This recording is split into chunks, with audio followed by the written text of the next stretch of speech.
Good morning everyone, welcome to another episode of Tamina's Gardening. Today I'm going to show you these gardening beds, or these plastic beds that you're seeing over here, the four colors, the red, blue, green and the grey. These are handy and you can fill in the sand, the soil, whatever you want, the compost, and do whatever the plantings that you want. If you can see here, we have done so much of plants over here. These are some of the salads. You see the tomatoes are coming up, again salads. There's another tomato plant over here with some nice fruits over here, yeah, and coriander grown here, silver beet, and some beetroot and radish, some more tomato plants as well over here. So this is actually, you call it a raised bed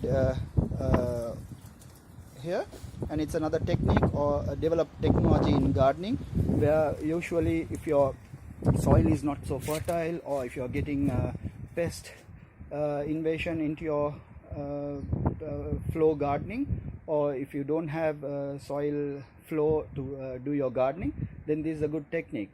Here in Perth, I've got these almost each for about $29 from Bunnings, and you can grab if they are over here too. But there are different types of raised bed gardenings. In future coming episodes, I will show you them, how they are done.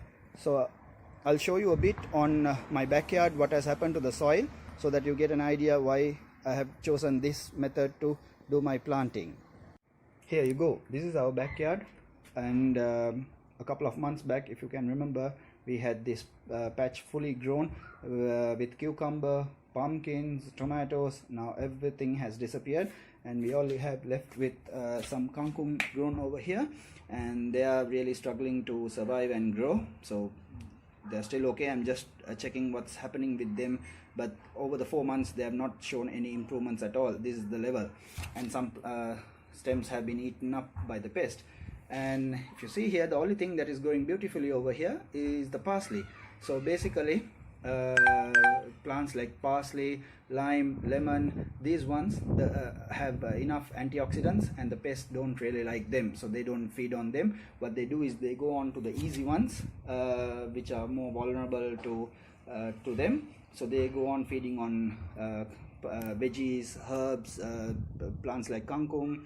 So that's what happens, even cucumber. So I couldn't really keep up the backyard up to the expectation, but what I did is I did a cleanup and moved them all to the front yard, where I have used the raised beds and the other pots. So the whole logic is, that's why we have been going into the raised bed technique or the technology. So that's very easy. Say for example, even you are in an apartment and you have a balcony, yes, you can bring up these guys, these raised beds, and do your gardening the way you like, whatever the plants you like, not the big ones, yes, the simple ones, that like the ones that I have done. And the other point to tell you is, each bed has about 4 legs, and they have holes in them. So what happens is the excess water drains off from each of these legs, and it's a very easy technique. So easy to maintain, easy to move around, easy to play around, easy to grow. So that's about it. Enjoy guys.